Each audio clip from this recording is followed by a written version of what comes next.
Good evening, everyone, and welcome to the Gold Goats and Guns Hour. My name is Tom Luongo. I hope you're all well tonight. Fan club has arrived. Well, good. Good. It looks like it's actually working. Sound is good.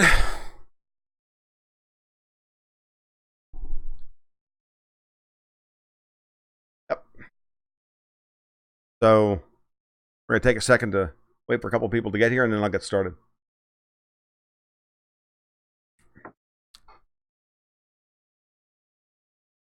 Talk to me. Does the sound good? Picture good? Awesome. Finally got it right. Yay! All right. So one of the things that I said one of the things I didn't talk about that I want to talk about tonight is I've got a new article up on Halsey News talking about a way out of Afghanistan. I think that that's important. We talked about it a little bit yesterday on a Periscope I did. I wanted to go into that in a little bit more detail. Yesterday I kind of went through it quickly. But I think that that is a very important thing. That and it ties into North Korea, it ties into Iran, it ties into statements by Iranian President Rouhani about ISIS moving into the Caucasus. It's all these things are related to each other. So I want to talk about that tonight. I'm going to talk about why I think Bitcoin might be being pushed up to $5,000 $5,000 a piece or more as a potential Psy-Op, try and keep people from try and keep retail investors out of the crypto market for as long as possible. And then the other thing we're going to talk about tonight is Turkey pulling out of the Syrian civil war, withdrawing their support for the rebels, the quote-unquote rebels, especially in Idlib. And then that is, that's what we're going to actually talk about the most tonight. I want to talk about that first because that has the biggest geopolitical implications in the long term. In the short term, it's North Korea / Afghanistan. But in the bigger picture, what we're getting now with Turkey is an absolute statement at this point that they are no longer working the same. They're not pulling the same weight, they're pulling in the same way that NATO is. And that's very, very important to understand. Turkey is the second largest army in NATO, and they're no longer interested in what's going on. They're no longer interested in doing our bidding there, and that should change things dramatically. It's going to change the geopolitical picture dramatically. So,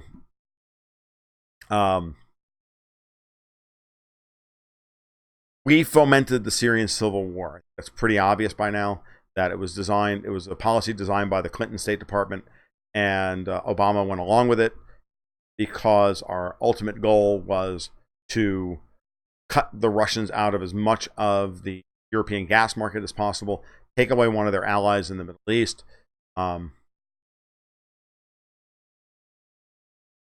Yeah, see, that's also incredibly important. The James is asking about Ukraine North Korea connection. That's also incredibly important.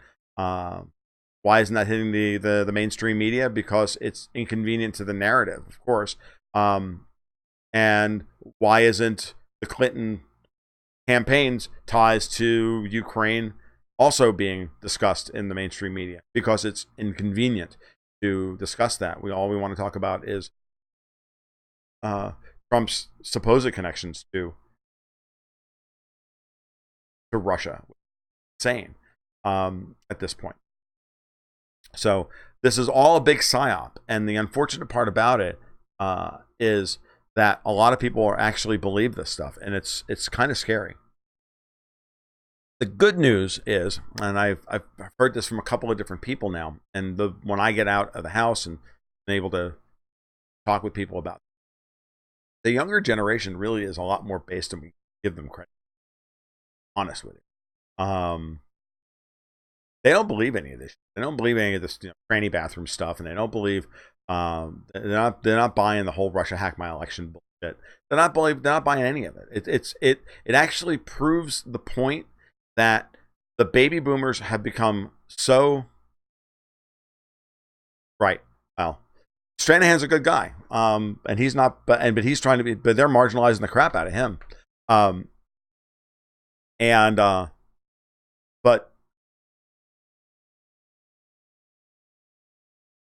but the kids are just not buying this stuff, and I think that's really an important point to underscore here, that most of the people that are pushing this narrative this hard are the older generations, or the baby boomers who have a vested interest from an ideological perspective to be wedded to this failing cultural Marxist ideology, and then you wed that to a silent generation that absolutely despises the Russians.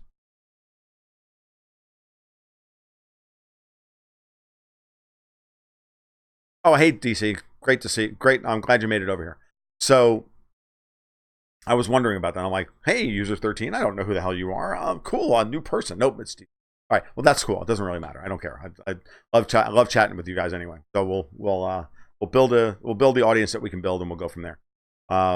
So what's important, so when you really stop to put this in context, I really don't think that this narrative, for lack of a better term, has a lot of legs.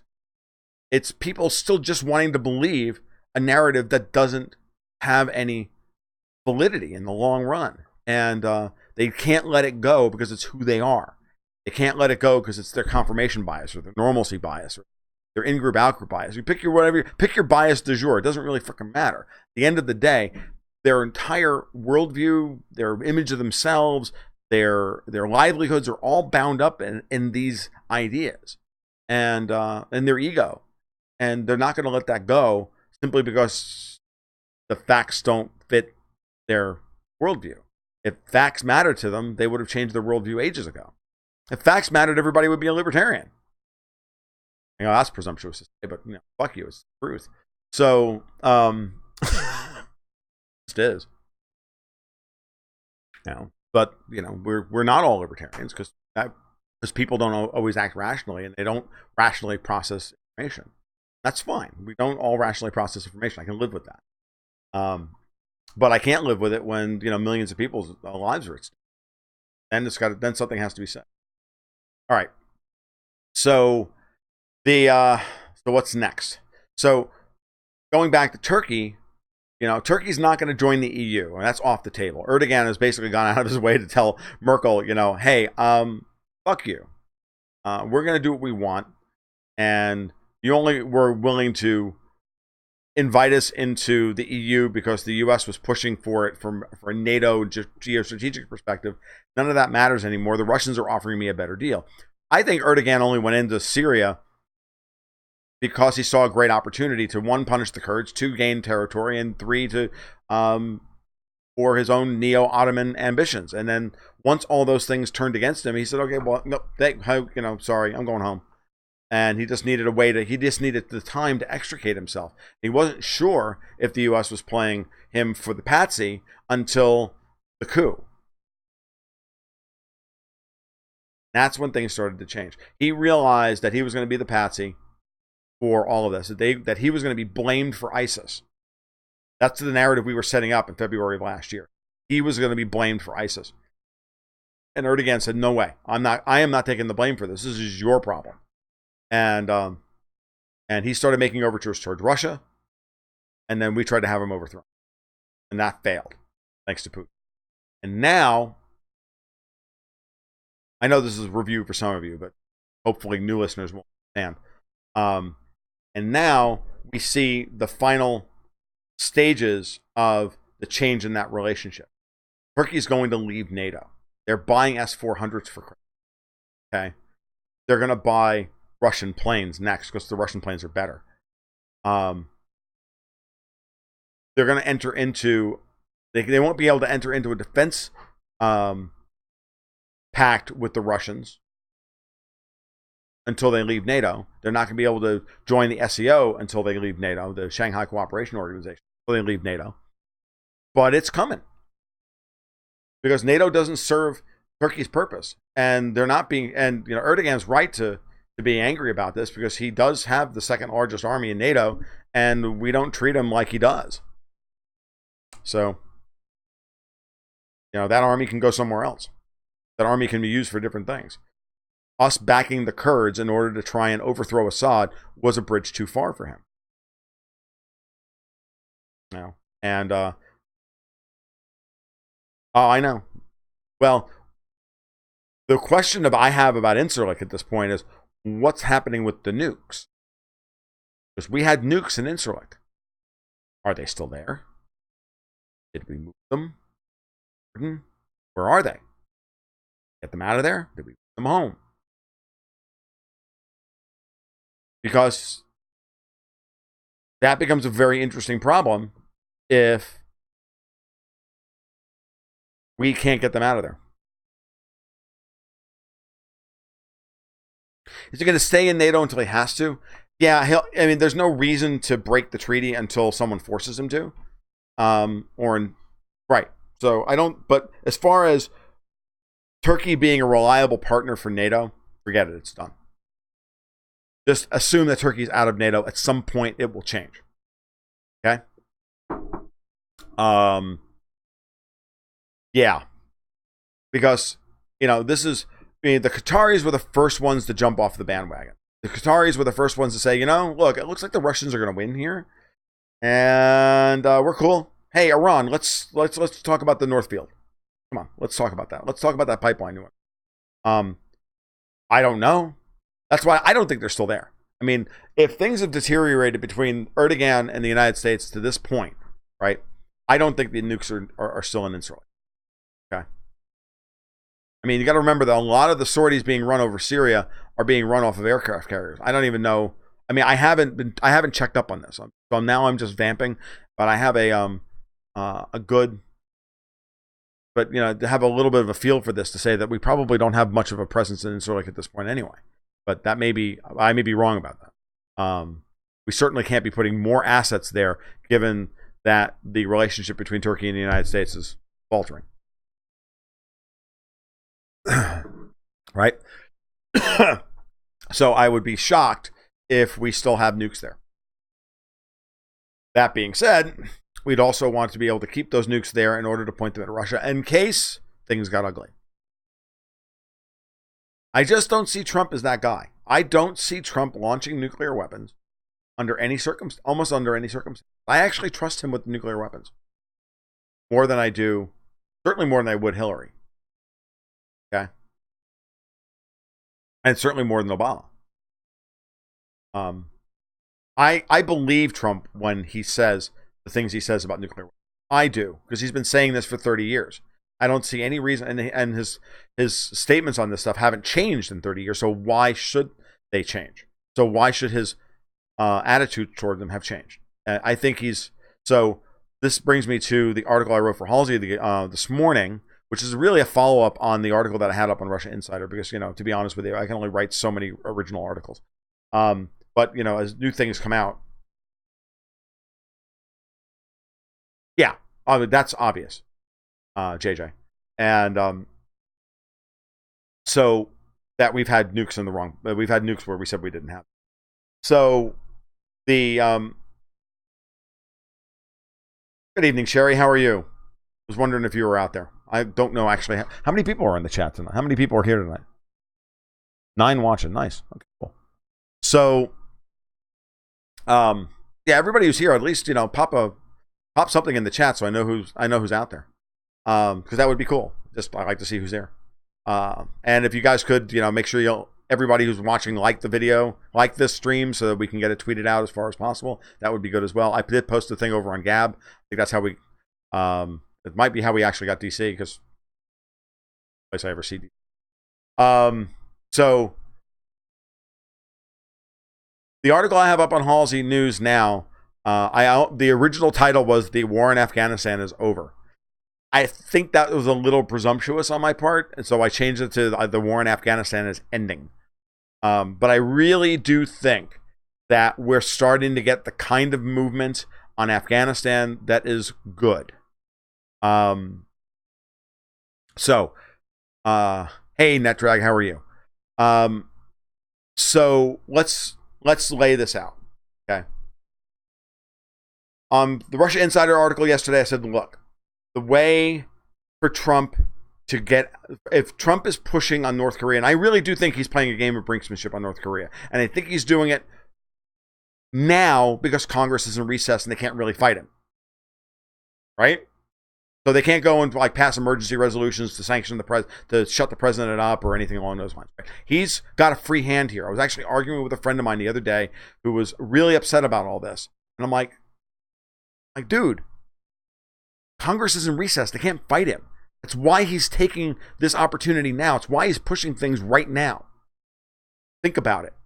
So he's pushing on North Korea while Congress is in recess, so they can't fight him on it. And he's trying to push the situation to its crisis point. For one of two potential, there's a couple of different outcomes that come out of it, and I'm sure they've all been game planned to a greater or lesser degree. One is that Kim Jong-un, says, nuke Guam, and the generals do it. That's scenario number one. I happen to think scenario number one has about zero chance of happening.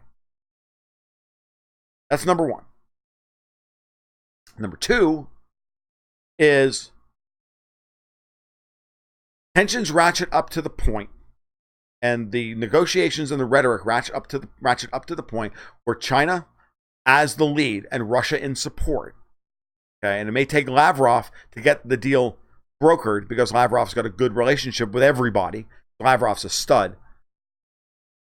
The Soviet, the Russian foreign minister. I said so. The Russian foreign minister, Sergei Lavrov,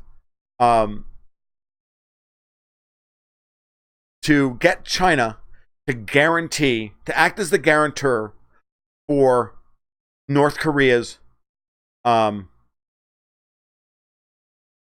behavior. Right? Yes, and it depends. It depends on how close you can get the subs to where you want them to go. You want to be able to get them to their targets, right? That's the question. I have a distinct feeling that U.S. subs cannot get anywhere near the Baltic Sea. Just saying. Which is part of the reason why I think we're pushing as close to Moscow as possible with our missiles, is because I honestly think that the U.S. doesn't believe that we have mutually assured destruction at this point, that the Russians have us on missile technology and anti-missile systems to the point where the only way for us to win a confrontation with the Russians is to overwhelm them from short distance.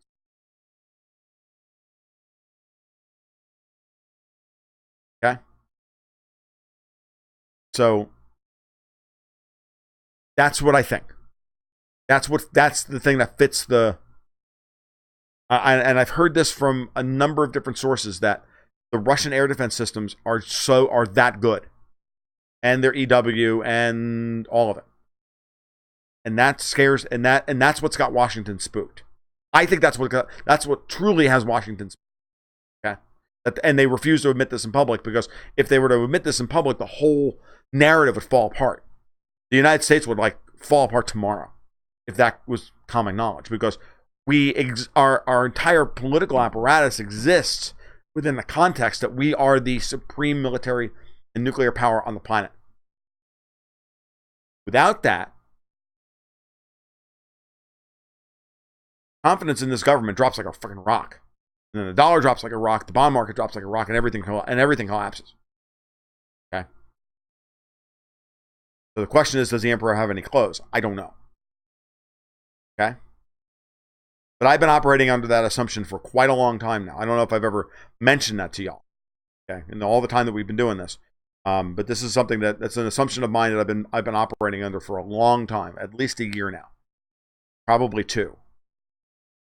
So back to North Korea. If Trump pushes the Chinese and the North Koreans to their breaking point and can get the Chinese to act as guarantors for North Korea's behavior, stop the development of the nuclear weapon. Okay? It also stops Iran's development of a nuclear weapon, because Halsey has pointed out, and it's the only thing that makes any fucking sense, given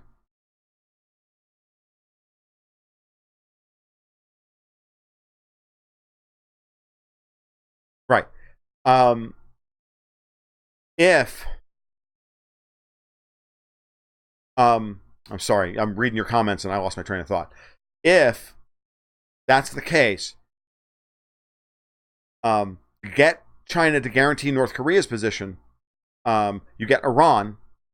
You stop Iran's nuclear program because they farmed out, as I said before, they farmed out half of the task to each other, which gives them plausible deniability that under the UN resolutions, they're conforming to, their treaties and their agreements, right? I agree that Putin understands the necessity of.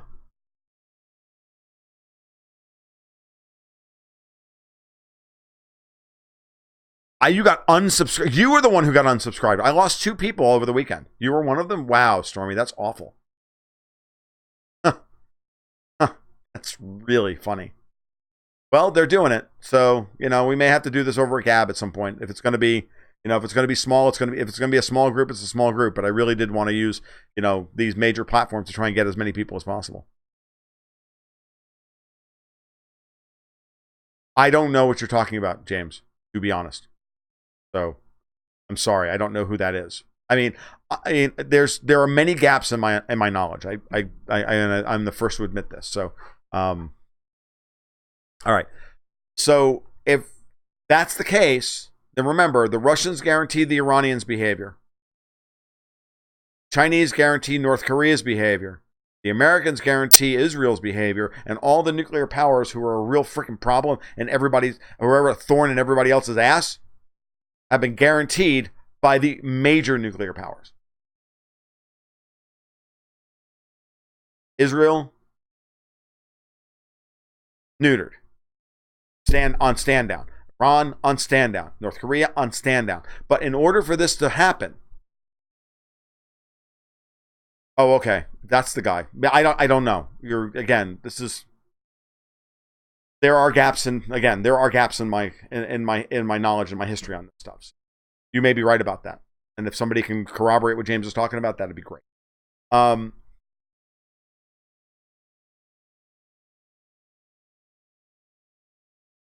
Okay, there you go. Thank you, Netrag. So but Trump's not going to be able to get away with just that. He's not going to just be able to get away with threatening to, blow up North Korea, and then get the Chinese and to sue for peace. He's going to have to put something on the table, and that thing that he needs to put on the table, I'm convinced, is a block of Afghanistan. Library credits is the new decentralized YouTube on the blockchain. Offers monetization of your account, cannot be terminated.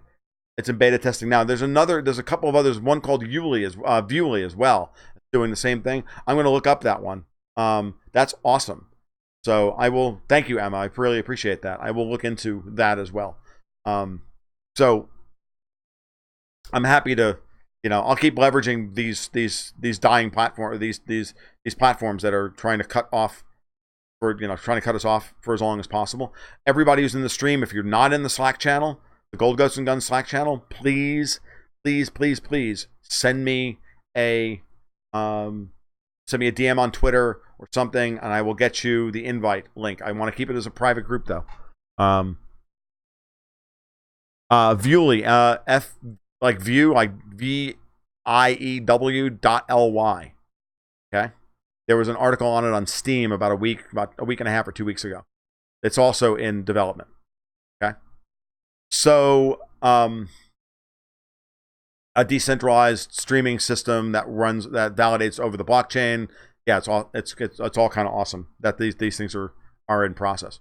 So, but Trump's going to have to put Afghanistan on the table. He's going to have to guarantee. He's going to have to put a major bargaining chip on the table to tell the world that he's serious about no longer believing in regime change, right? This is the part that matters, right? We haven't proven that to anybody yet. All he's done is talk about it during his inauguration speech and on the campaign trail, but he hasn't actually followed through with it yet.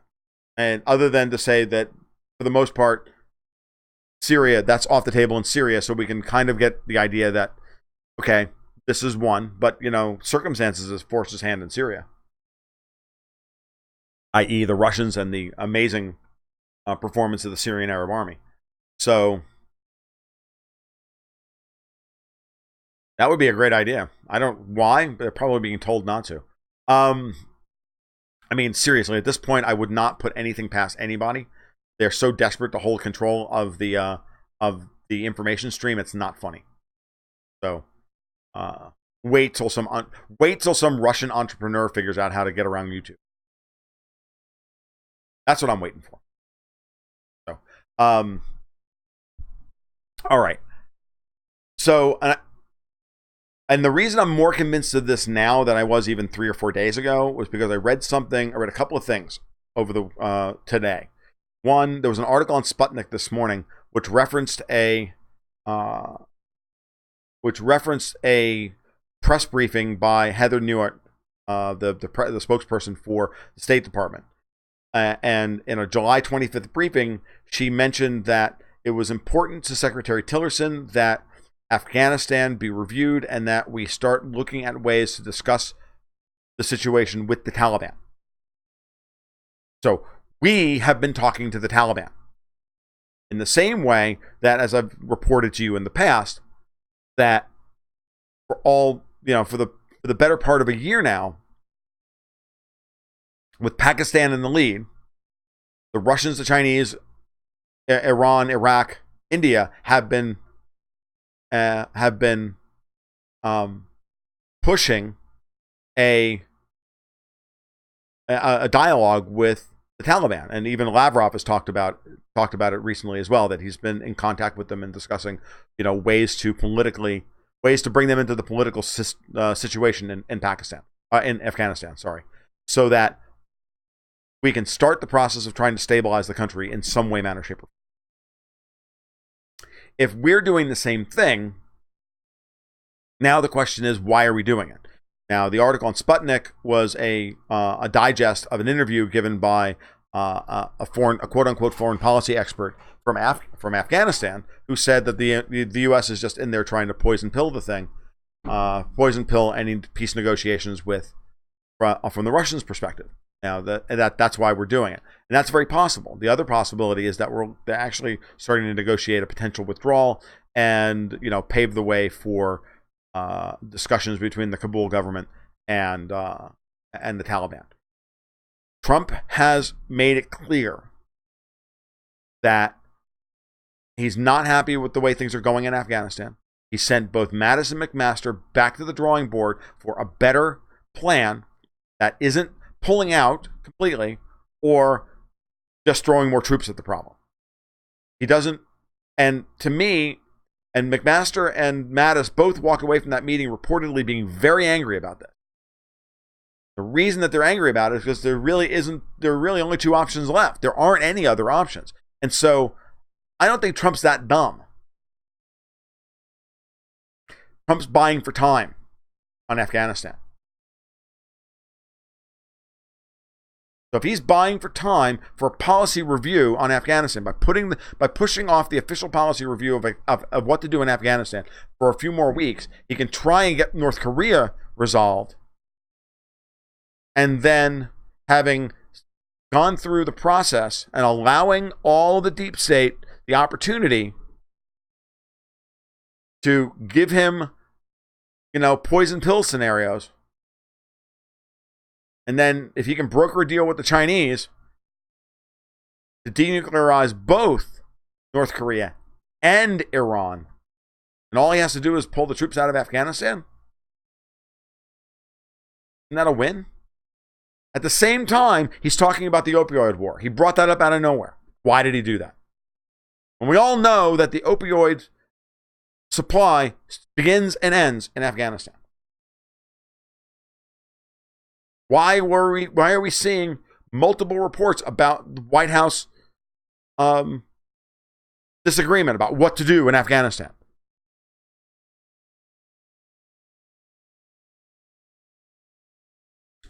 Please don't make me laugh. I was drinking.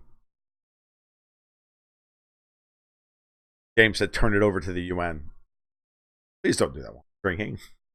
You really don't want to see a 50-year-old man spit tea out of his nose on live television. That's just not cool.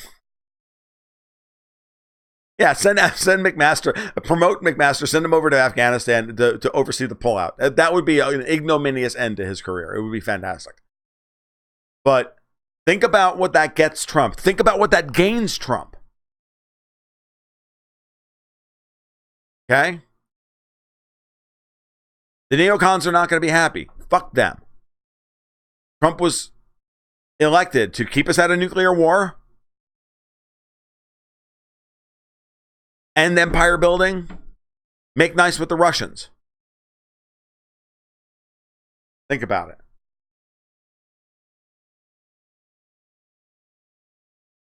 So, to me, I think it's all a win-win. Right? He gets all of that. And then he comes into an October or late September when Congress comes back into power. Yeah, there's about a 20-second delay. Congress comes back in the session ready to fight about the debt ceiling and budgets and all of this shit. And Trump has 2 major wins under his belt. So, it would give McCain a brain aneurysm. Are you kidding? It would kill him. Oh. This is my sad face. I'll even whine a little bit like my dog.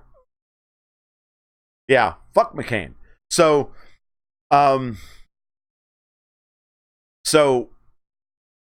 he would win with the base multiple times over.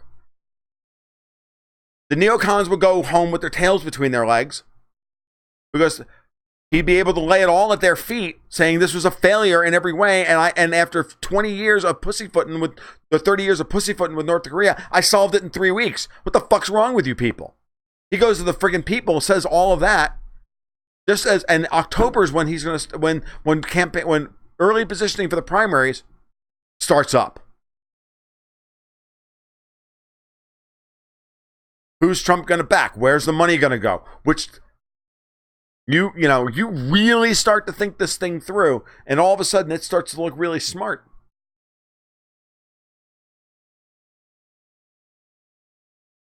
God, I hope I'm right. It would be kind of awesome because even the libs would have to shut up at that point. They wouldn't. They would complain that he talked mean to Kim Jong-un, which is what they're doing now.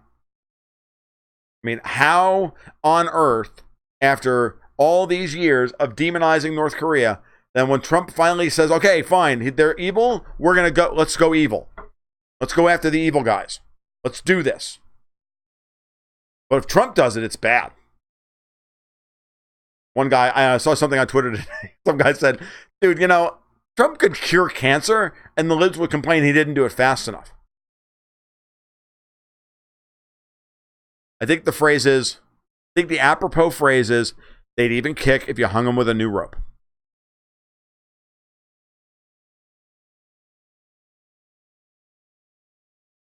Then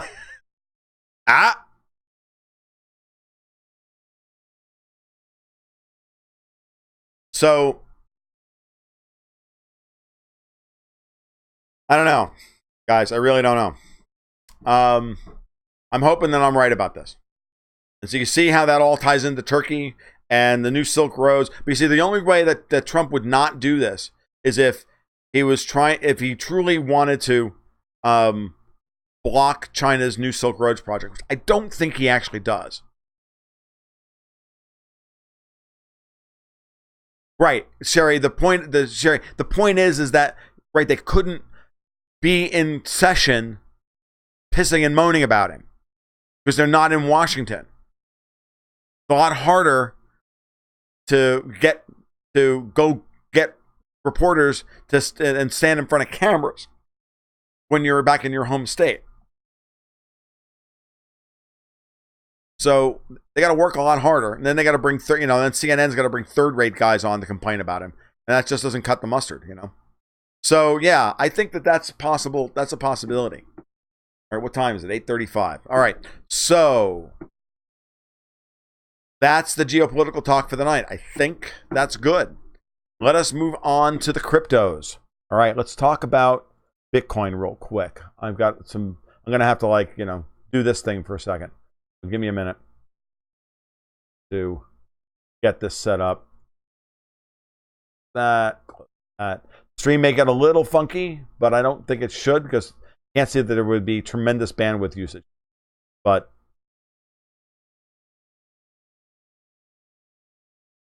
it's funny. The debt ceiling, I think, is not.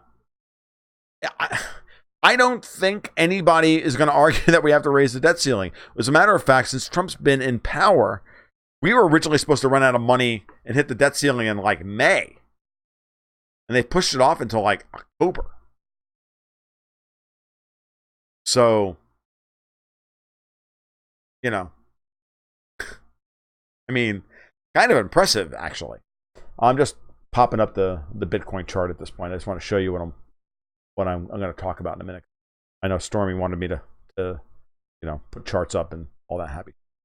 I just want to that ready. So as far as the debt ceiling is concerned, it's all kabuki theater. They're going to tie it to the budget. Halsey knows all the ins and outs in this shit because I don't really care, right? I just know that they're going to fight about it. At the end of the day, I really am a very Pareto kind of guy. I only want the 20% of the information that gets me 80% of the way there, and I can usually and that's usually enough for me to figure it out what's going on. Not really right. It's more like get me 80. I just need the 80th percentile of information, and then because I can't be arsed to worry about, well, do you do it under reconciliation or do this? I fucking care. Just get it done because I don't really want to know how these people operate because I'm not a congressman, so I don't need to know. Yeah, we can dump more evil embassy people. Yeah, who's pissing and moaning, right? Is that those 755 people that Putin sent home? They all work for Soros. That's the unspoken thing here. I wish Viktor Orban would do the same thing in Hungary. Just say, look, I'm almost wishing that Trump would sanction Hungary. Tongue in cheek, hey, we're gonna sanction you, and we're gonna expel a couple of your diplomats, so you can kick, so that you can have the excuse to kick a whole bunch of people out of the U.S. embassy who all work for Soros, to a man or to a person. They all work for Soros. According to Roger Stone, he's everybody at the Hungarian embassy works for Soros.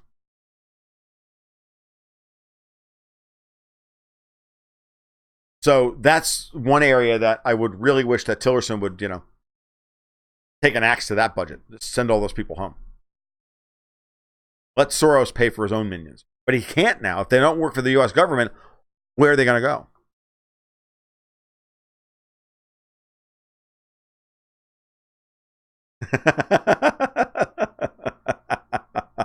So NetDrag said, I don't want to know how to build the ship on the debt ceiling. I just want to enjoy the cruise. I'm like, yeah, pretty much. I don't need to know the ins and outs of the legislative process and how they got to get this shit done because that's their job. I just look at that. See, at that point, that point, I get very CEO like when it comes to that stuff. I'm like, I don't need to know the fucking details. That's your job. Go do it. Okay, go pass you go structure the law, do whatever you need to do. I want this done. Go do it. Okay. So as an analyst, I can't be arsed to figure out, how these people should do their fucking jobs. That's their job. I'm just looking at what needs to happen. They'll pass a debt ceiling raise if they have to. They will. The Democrats the interesting thing is that before Schumer left for recess, he made it clear that he was willing to fight Trump all the way down the line on a debt ceiling increase. Schumer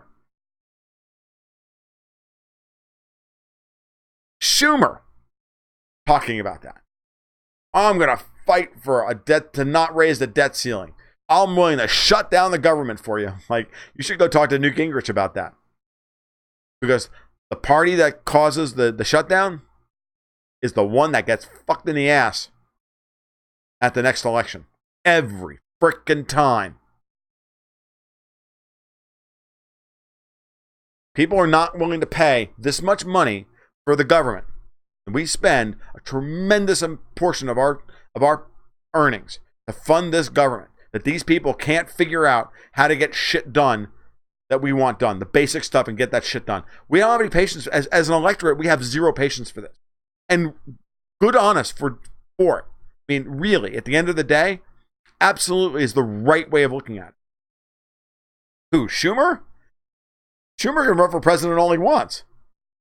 Schumer has less chance of winning an election in this a national election in this country than Bernie Sanders does. And Bernie Sanders has zero chance. He has zero. I hate to burst anybody's bubble. I know in this audience, I know you'll be shocked to hear that I don't think that Donald Trump would have lost to Bernie Sanders. I think Donald Trump beats Bernie Sanders with 400 electoral votes. I think he chews him up and spits him out during the debates in ways that you have no idea. But it doesn't matter. Bernie Sanders is irrelevant. So yeah, he is really at this point, and he can, and I know he's thinking that it's his turn, that it's coming up to the point where it would be his turn, right? And that's the way the parties, both parties work on seniority. Don't let anybody kid you, right? It's then it's the strategist's job and the publicist's job to go out and sell who's ever next in line as the nominee. And then the primary season is just a show and a scam. So yeah, there's no freaking, I know you guys are responding to my Bernie Sanders thing. Oh, I know. Everybody thought I was nuts. My editor at Newsmax, she's a lovely woman and a great editor, and she's a great editor, and I love her to death, but she's a lib. And she was like, I don't know, Tom. I'm telling you, he's gonna win. This is how he's gonna win. This is what he's gonna do. This is how he's gonna do it. And then November 8th, 4:30 in the morning, I get an email from Fiona. I have to tip my hat to you, sir. I'm like, hold it all the way down the line. I'm like, yeah. I'm really not busting my hand, patting myself on the back or nothing. So, but yeah, no, DC, you're not alone. There were a few of us. I know that I was talking to Bill Spatrino and about it right after I got fired. Bill and I were chatting on the phone. He's one of the other newsletter writers over at Newsmax. Bill's still there. Good guy, very good guy. And he said, I've known Donald Trump was going to run for president. I said back in 2008 that Donald Trump should run for president as a Republican, and if he did, he'd win. I'm like, all right, well, Bill, thank you for dropping your nuts on the table and making me feel small. But yeah, this is really. But Bill is one of those guys. He's really, really good at what. So, and he's a hoot. That guy. He's quite the character. So, all right, but I don't know. I don't think that debt ceiling. I think that we're gonna have a lot of dollar weakness and a lot of worry the closer we get to the debt ceiling. We'll have to what you want to watch. Okay, if you want to know what's going on in the debt ceiling, watch. What are we in August now? So you're going to want to watch certainly like 3-month bond yields. Yeah, 3-month bond yields, especially issues that are going to expire in October. And if you get a yield curve inversion there, which we've had a couple of times where those rates spike, then where there's like a hump in the yield curve, then that would where 3-month money is worth less than is trading at a higher rate than 1-month money, or lower rate than 1-month money, then that would be a good sign. So crypto, yeah, I know we're getting there. All right, so but that's my lead in right to what's going on. All right, so let's do this. All right, guys, can you guys see the chart?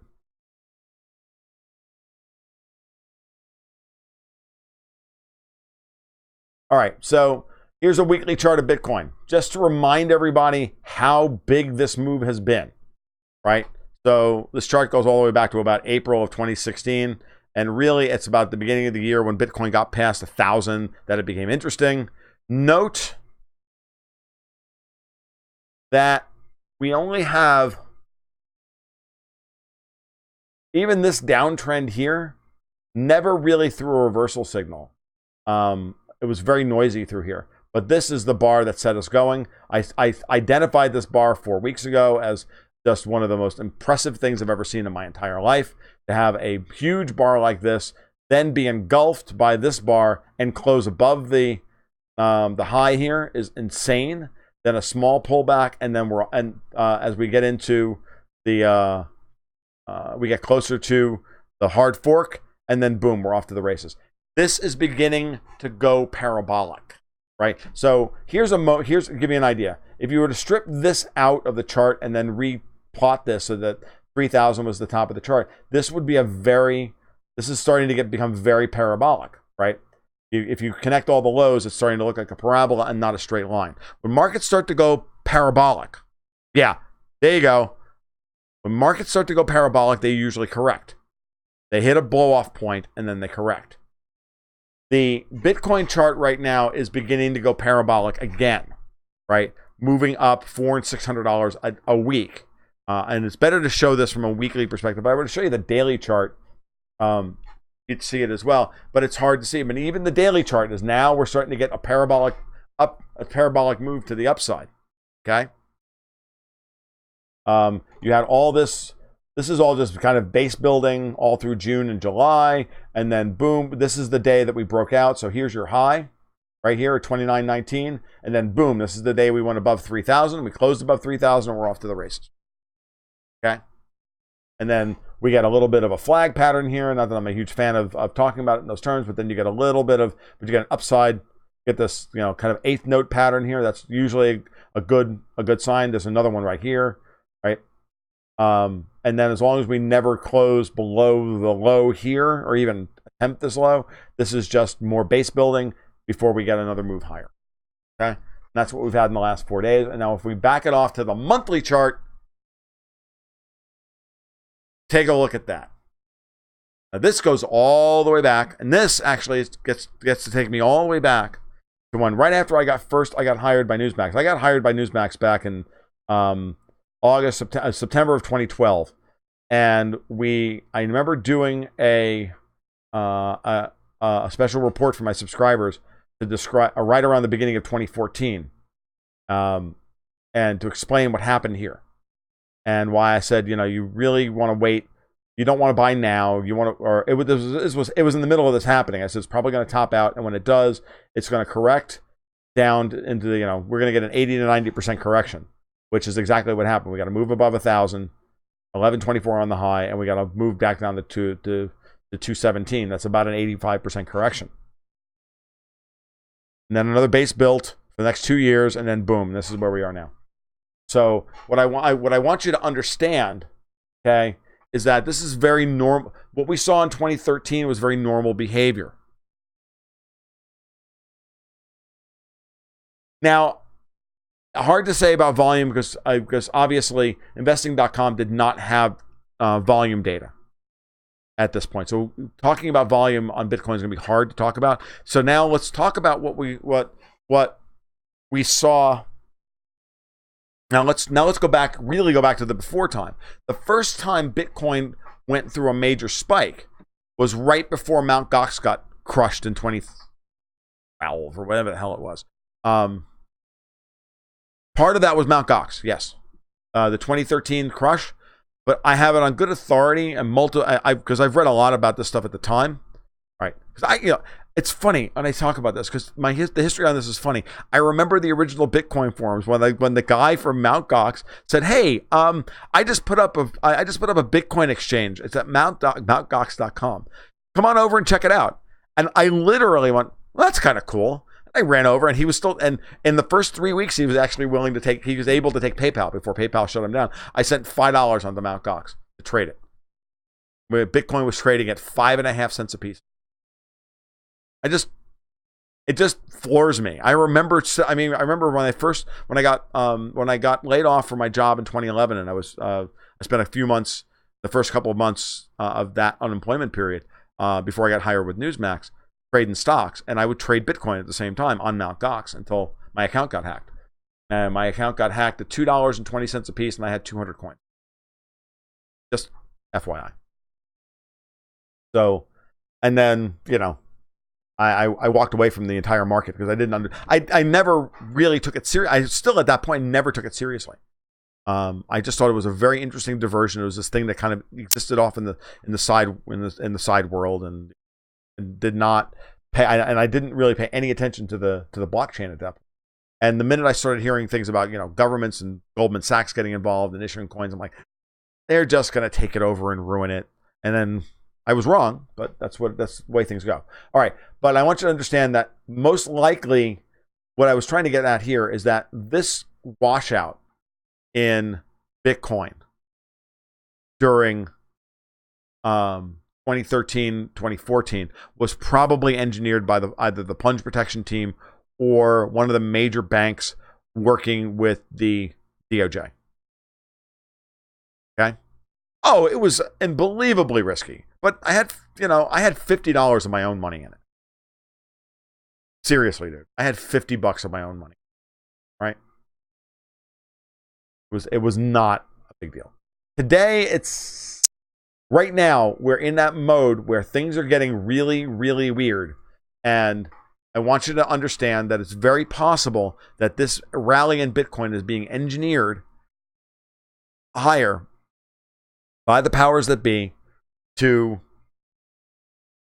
keep the perception of Bitcoin of being more risky than penny stocks, as James just said, in order to then crush the market and keep a significant portion of the population scared to get involved in cryptos in any way. And again, it's part of my job here. It's part of what I'm trying to impart to you all, is understand how these things work so that you can make good decisions that are not based on fear. They're based on a relatively rational assessment of what's happening, so you can keep the strong emotions out of it. It's the hardest thing in the world to do when there's this much money at stake. I mean, now I'm not saying that I'm immune to it. I got caught up in the top of the gold bull market. I never sold, but I had all my money in physical gold anyway. I was never selling anyway. But I also lost a lot of money in the stocks that I was my stock portfolio that I had built up from nothing during that breakdown.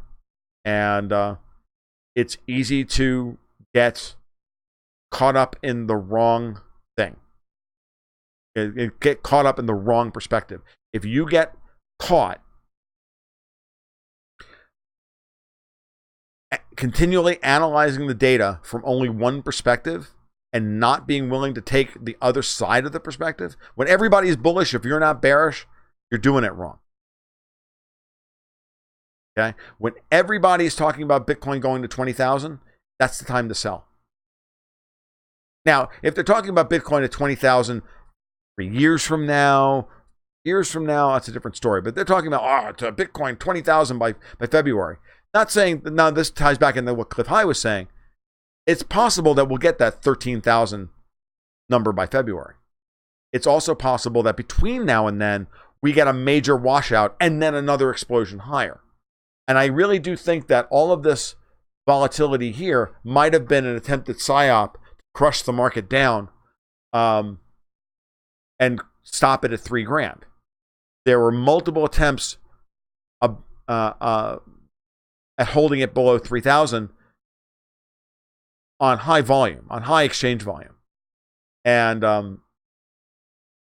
but that failed, and that tells you how strong the bull market is how strong the demand is underneath. But once it reaches a certain point, then it's very easy with money rushing in for it to continue to rush higher and and run way ahead of itself.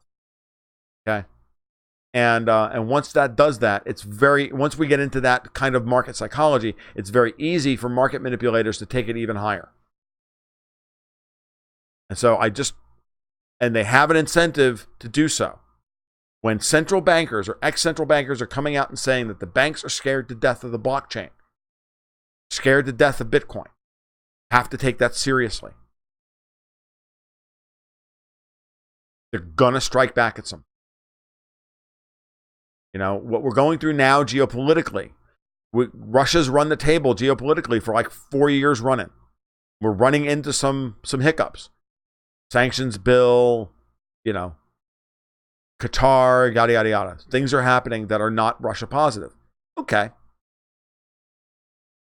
So now we're getting a bit of pullback, geopolitically speaking. Russia's not going to be able to run the table without, some pushback from the U.S. All right, fine. 50% of what was bought this weekend was in Japan.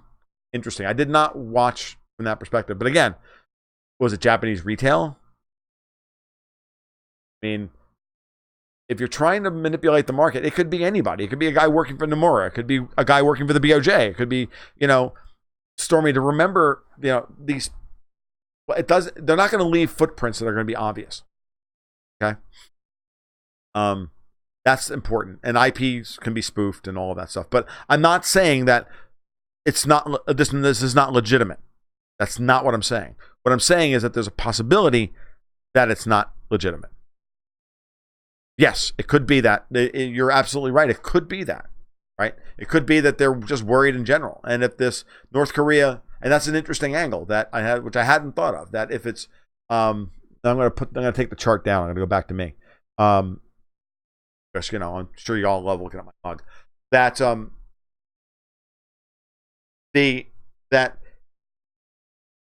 what if Trump, one of the unintended consequences of Trump pushing the situation in North Korea to its crisis point is that it actually starts to foment a sovereign debt crisis and or crisis of confidence in governments in other places around the world. Could this be the trigger? Could this be the help to trigger sovereign debt crisis that has to unfold in Japan, has to unfold in Europe? Right? We're looking for catalysts. Martin Armstrong, I think, is talking about the week of September 11th and 12th. The September 11th and 12th are supposed to be the important days for the war from his cycle, his war cycle perspective. So that's something to dial in. You're thinking that North Korea is going to be on the headlines for another month, and before this is resolved. So I don't know. These are all good questions. So what I would tell you is that, and I'll tell you this in general, when you're trading momentum, when you get a significant win, and what I mean by a significant win is you get a 30, 40, 50%, even if you get a double, something like Bitcoin, if you get the double, does not hurt. Never hurts. Pull your initial stake off the table. Let your profit rise. Right.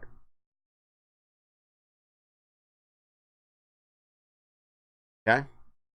Some of this is weakness in the dollar. Some of this is, SegWit is next Tuesday. Could be possible buildup. Could be that as well. But all I'm saying is that we're getting to a point where it's starting to get frothy. Bitcoin is 5,000 by the weekend. If you own Bitcoin, I would sell half of them. If Ethereum hasn't moved by Friday, trade one versus the other or pull back out into dollars. Hold your dollars for a little while. See what happens. Okay? You can always buy back in later. The transaction fees are very cheap. Not like you have tax worries, tax issues to worry about, wash sale rules, or any of the other bullshit. You don't have any of the SEC crap to worry about. Trading Bitcoin in this respect is really, really, really, really easy. If you make a bad trade, you can make it up. Okay. I've traded stocks for a long time and done it well and done it badly. Trapped in positions and then caught in wash sales and all this shit. And it's a pain in the ass. I like ETH. The first thing, well, because if it goes to $5,000, Stormy, it's going to correct, and it corrects. When it corrects, it's going to correct to $3,000. Wouldn't you rather sell half and then buy it back, and then buy back 50% more, $3,000? If you've got a coin at that you bought for $2,000, you sell You sell half of it, you sell half a coin for $5, you got $2,500 in your pocket, more than your original stake. If it drops back to $3,000, you're going to be able to buy a coin. All I'm saying. It's not going to go straight up forever. Even Cliff High is saying that the road to 13, if he's correct, the road to 13.8 is going to be incredibly volatile. Okay? Going to be opportunities to take some money off the table in case there isn't. And if it doesn't, I'll be there to tell you, no, that was a false move. Don't worry about it. You always have to remember that at some point, if it's a trading vehicle, if you're thinking about it from that perspective, you want to diversify your holdings. It's all, I consider all of this stuff cash. Bitcoin, Ethereum, cryptos, cash, and gold are all the same. Okay? If you're holding long, that's fine. But then don't worry about the day-to-day movements of it. Matter of fact, don't look at the ticker. It'll only drive you crazy. Because when it drops, you're going to freak out. And then you're going to sell the bottom. The better thing to do is sell and rebuy.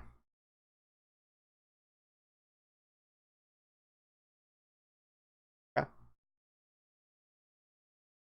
Or use your holdings, use your gains in one to buy something else that's depressed.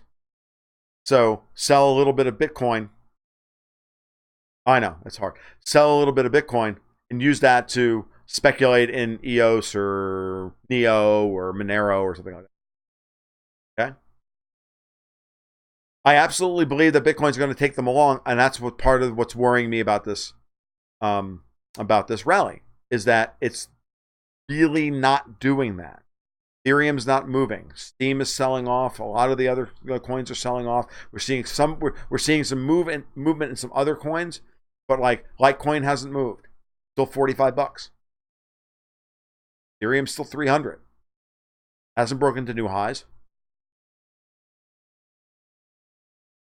When it gets frothy, I will move out of ETH and move into something else. I have other coins on my radar. The other thing I'm doing with ETH is I'm still buying ETH. I still have I have a side project with a friend of mine. We've still got a significant amount of buying to do, and most of what we're going to hold is Ethereum, but we also want to hold some Litecoin, and we also want to hold some. I bought some EOS on a speculative bet as well before Bitfinex, like last week, and I just pulled it all off of Bitfinex this afternoon.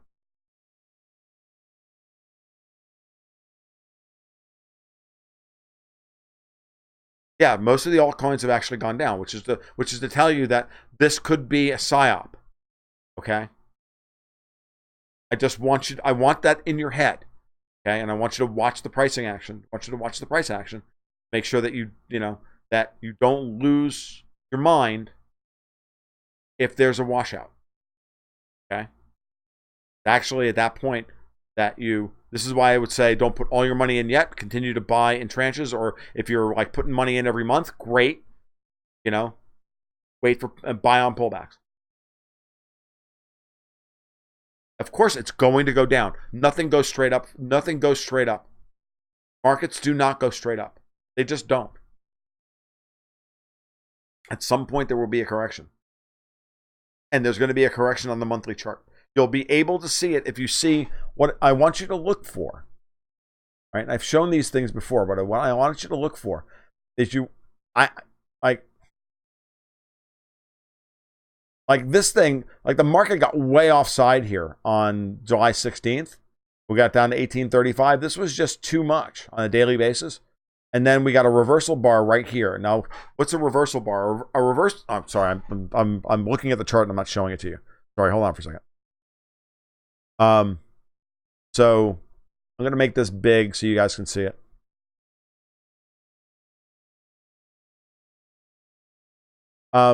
So let's look at this. Let's go back to the daily chart. You see this bar I've got highlighted there?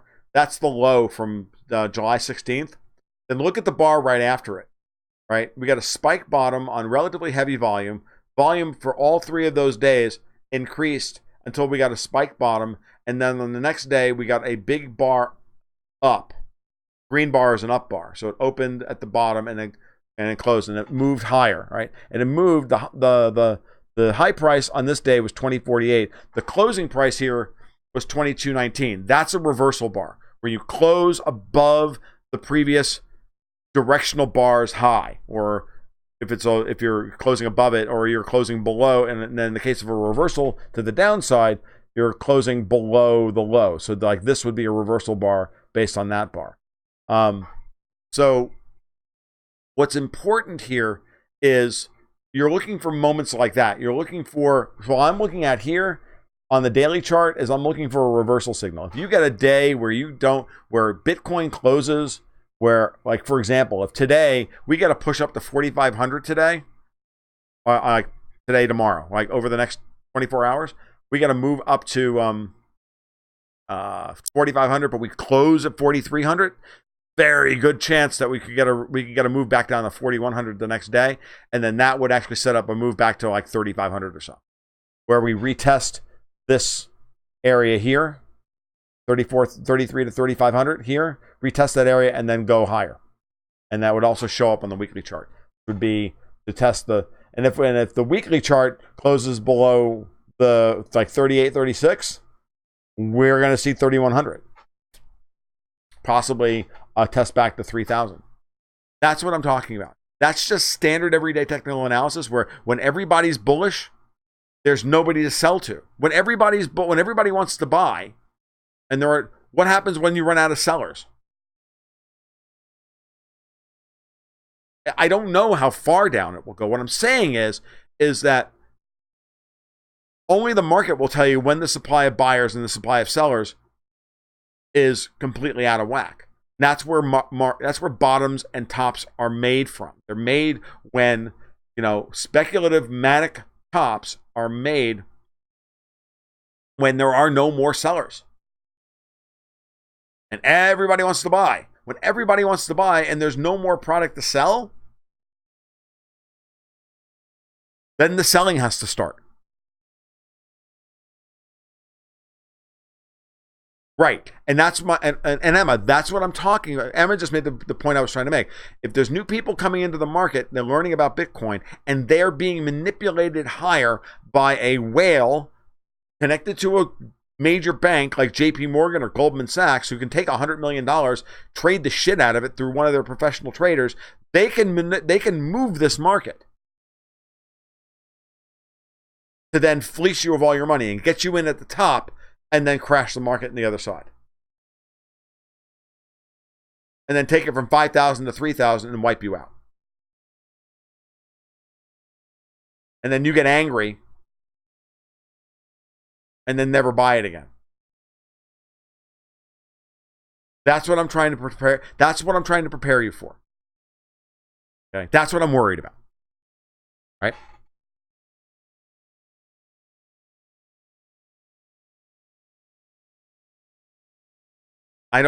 Stormy, to be honest with you, I don't know. And I haven't really thought that far ahead.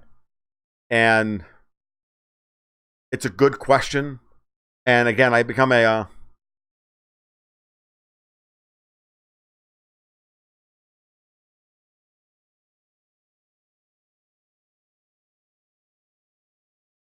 yeah, it's just, this is the way markets work, guys. I mean, there's no emotion about this. You can't get tied to a position emotionally. Okay? Because the traders on the other side, the people you're trading with on the other side will just go, look, it's over. I'm riding the momentum as far as I can go. I think 3,500 is a perfectly good number, but if some idiot is willing to pay me $5,000 for it, I'm going to let him pay me $5,000 for it. Then I'm going to wait for everybody to stop buying, and then I'm going to pick it back up at the bottom. The art to being everybody wants to be a contrarian investor. Everybody wants to buy bottoms, sell tops, right? Everybody wants to buy when there's blood in the street. So the exact opposite of what's happening in Bitcoin now, right? If I were to turn that chart over, if I were to show you BTC versus USD, let me see if they actually have the other cross, right? If they have the other side of it.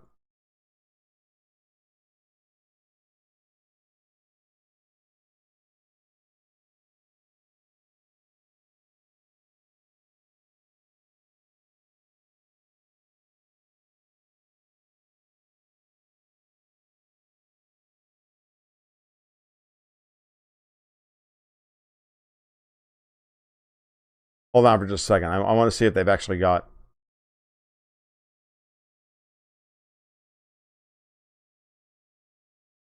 Yeah, I can't chart the US dollar and Bitcoin in the opposite direction. They don't have it, but it would be awesome to do, right?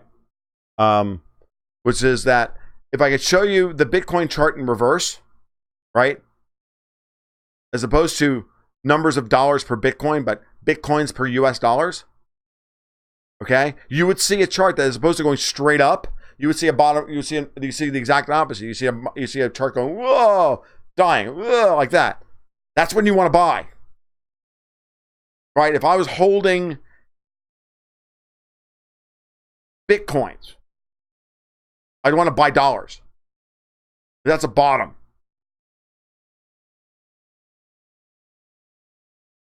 If I were to call this ExxonMobil, right? Or Apple.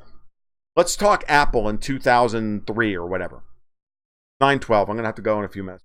Let's talk Apple in 2003. In 2003, nobody wanted to own Apple. Apple stock crashed and just like cratered. The company was going to go out of business, and everything else. And then no one wanted to buy Apple except Bill Gates. Bill Gates bought Apple. He bought a stake of the company. He saved Steve Jobs' ass. Bill Gates at Microsoft saved Steve Jobs' ass, right? Apple went all the way down to like, I don't know, $8.50 or $9 or $6 a share, something like that. They were at liquidation levels. That was the time to buy Apple. The day that Microsoft announced the deal. Stock went lower after they announced that deal. But that was the day to buy Apple. That was the day that Apple got enough capital to try and remake the company. If it was going to be successful as a speculative bet, if it was going to be successful, this was the moment in time when it was going to be able to be successful. Okay? When everybody's buying, you want to be selling. And when everybody's selling, you want to be buying. I hope Steam goes to 30 cents. Steam goes to 30 cents. I'm going to liquidate $2,000 worth of Ethereum and I'm going to buy it.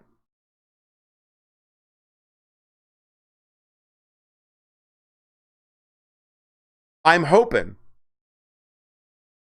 that Litecoin drops to $20. I'm hoping. I'm praying. Those are blood in the streets moments. Those are the moments when everybody's like, oh God, fuck this. I never want to look at that stock ever again. Ugh. I'd rather puke than talk about X stock. Fucking buy. Upside is so high. For my subscribers in 2014, late 2014, for my subscribers, I don't know if I've talked to you about this before. I'm going to put up the chart of the Russian ruble.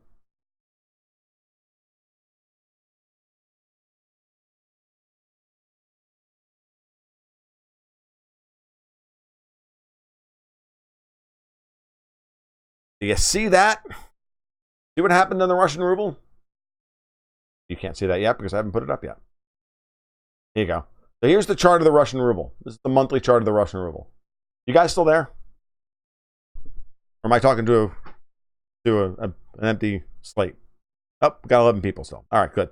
All right, so let's talk about the Russian ruble. So here we are. All right. Russian ruble hits a high of 68 during the month of December 2014. There I am, end of the year, 25th to 27th, right around Christmas. I'm writing the issue for that month.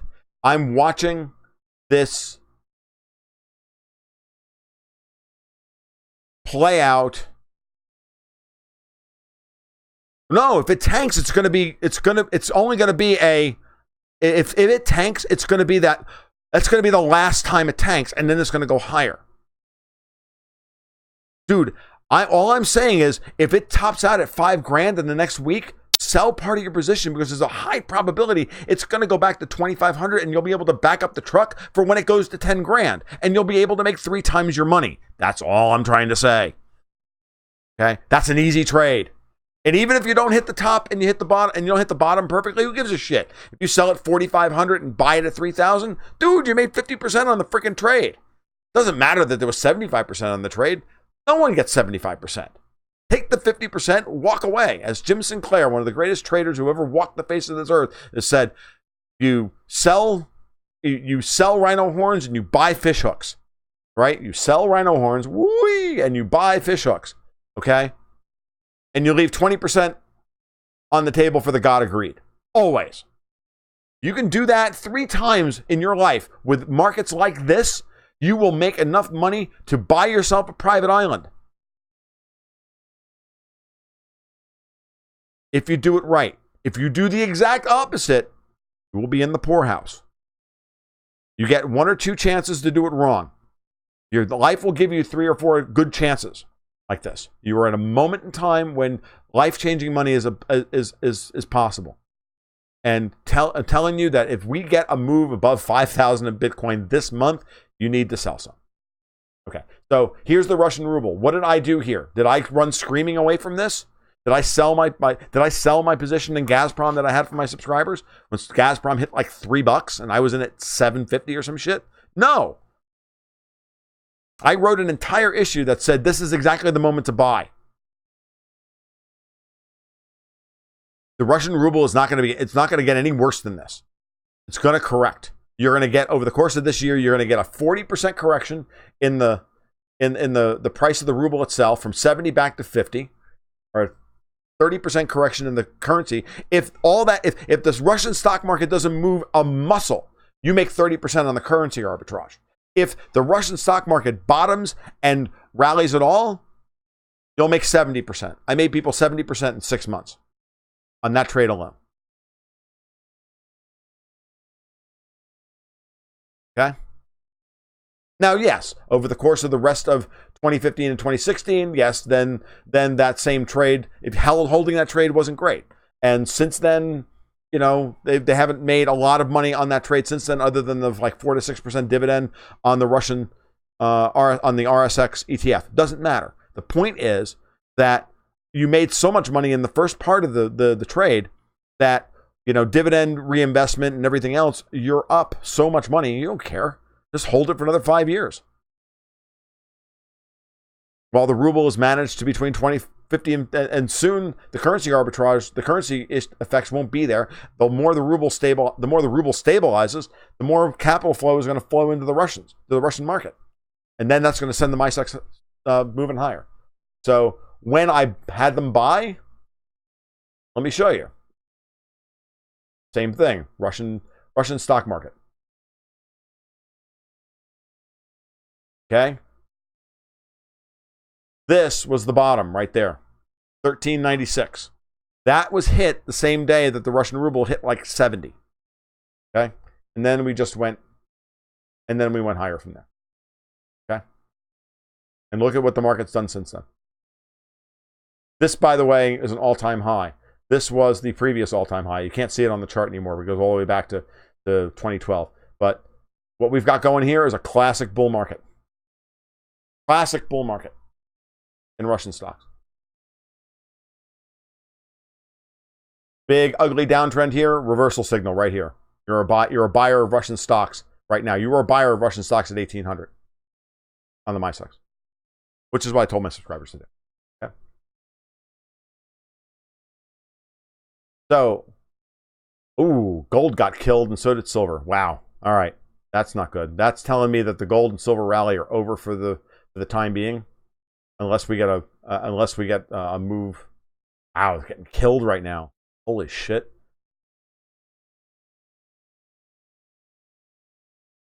All right, well, yeah. See, now here's the opposite. Here's a silver chart, right?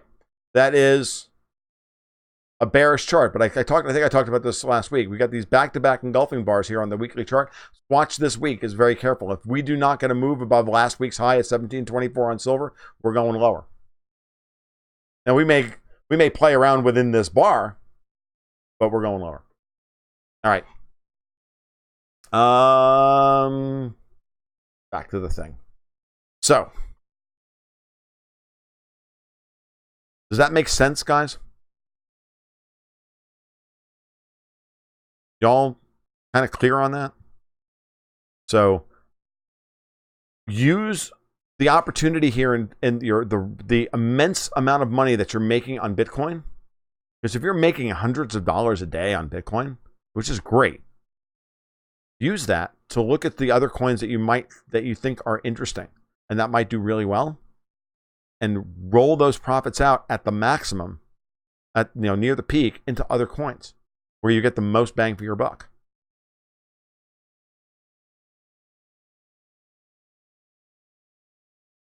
Okay.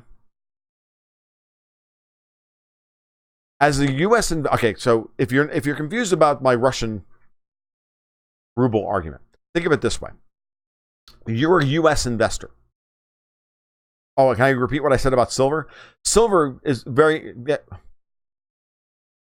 okay. So silver is caught in a very nasty long-term, medium-term downtrend. So everything about silver right now is in a medium-term downtrend, right? So this is a downtrend in silver. We got lower highs and lower lows, right?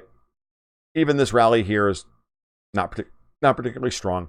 This rally here wasn't particularly strong, but even just looking at this, I wish I could get rid of that overlay, but I can't.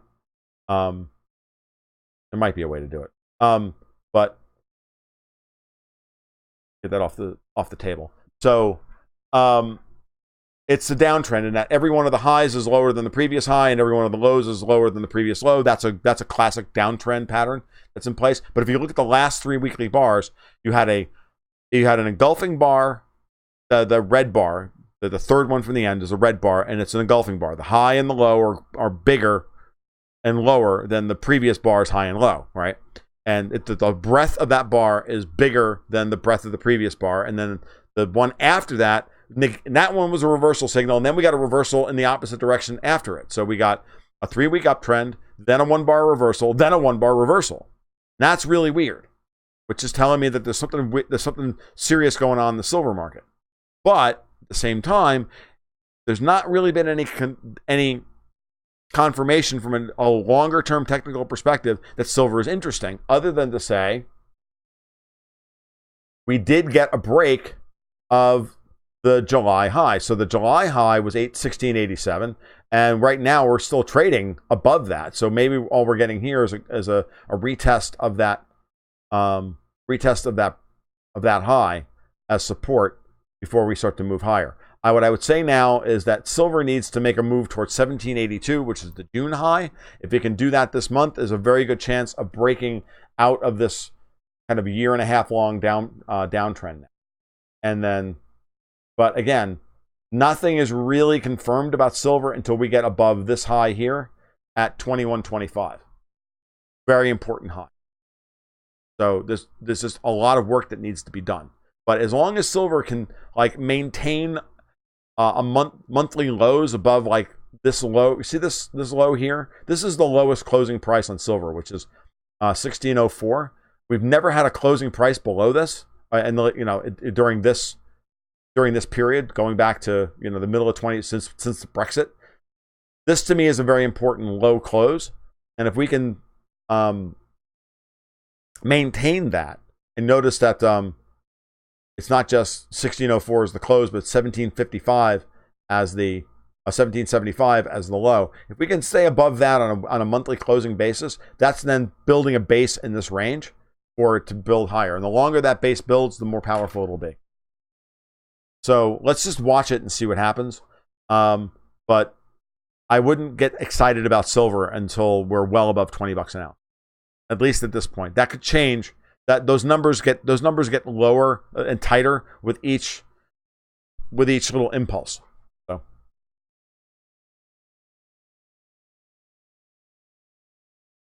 all right.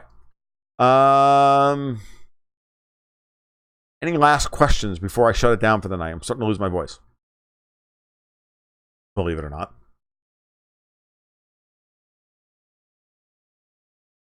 Yeah, I mean, I can't give you all of this stuff all in one sitting. I know it's a lot, but you'll get there because the rules for trading are really quite simple. And I'll make sure that I do more of this stuff. And the longer I do this, the more I do it, the more comfortable you'll get with it. And watch the podcasts.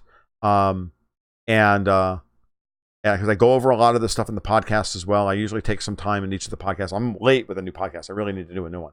So I'll do a podcast tomorrow morning and get y'all up to speed on what's happening, and I'll go over in detail, rules about reversals and all of that stuff. I'm keeping it as simple as possible. I'm just doing the qualitative stuff. There's also a whole level of quantitative. There's a whole quantitative layer that I can put on top of this, but I'm not going to do. All right. So let's just keep it all. Just don't get too manic to the upside during rallies, and don't get too upset during pullbacks.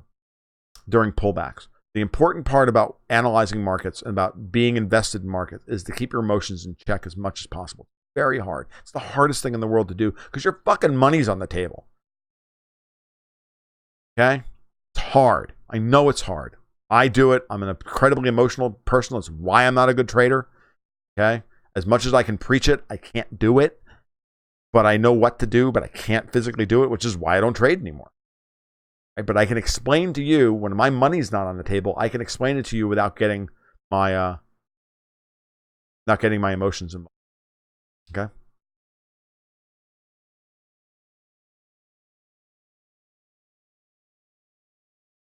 Yeah, the podcasts are really designed for my subscribers who are working at a much higher level than y'all are at this point. Okay.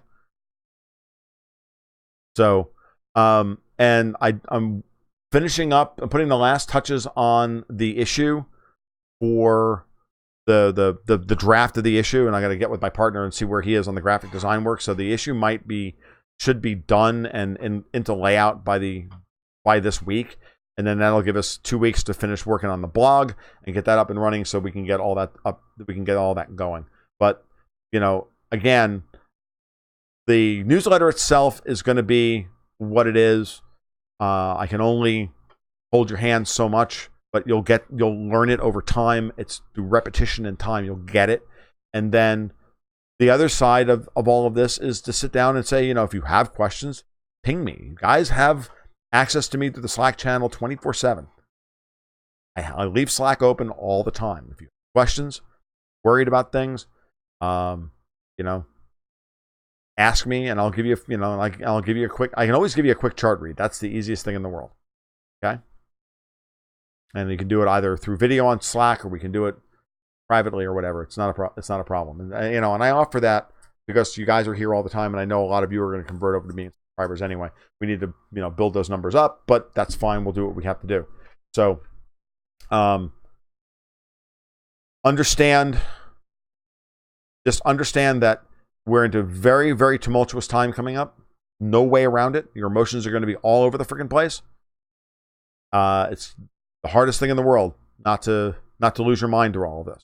But the point of giving out information is to help de-stress the process as you go through it. And say, look, this is what's happening in the big picture. Don't worry about this little thing that happened over here. That's just part of the process. Problem is that everybody reads charts differently. I'm going to give you a little secret. There's a book floating out there that I ghost wrote back in 2012 for a guy called The Big Trade by Peter Pham. I wrote it. It's his trading system. I still use his trading system to this day. His trading system is not really that unique. It's an interesting wrinkle on classic quantitative trading that all the great traders use. Okay. I use the qualitative stuff for discussion purposes because it's easy to teach, and it's really all you need to know in order to make reasonably good decisions about reading a chart. Okay. The other thing I will do is, over time I will do chart school stuff. So don't feel bad about that either. I did post an introductory thing about the fractal nature of time. There's a video I just put up on Steam yesterday that I put out for my subscribers 2 weeks ago, and then I just put it up on Steam about using the Bitcoin charts to explain time, how to read charts through time. So you might want to watch that. It's not linked on the YouTube channel because it was set to private. So check it out on Steam. All right. You guys take care. I'm going to go. You have a great night, and we'll talk to you soon. Keep your stick on the ice.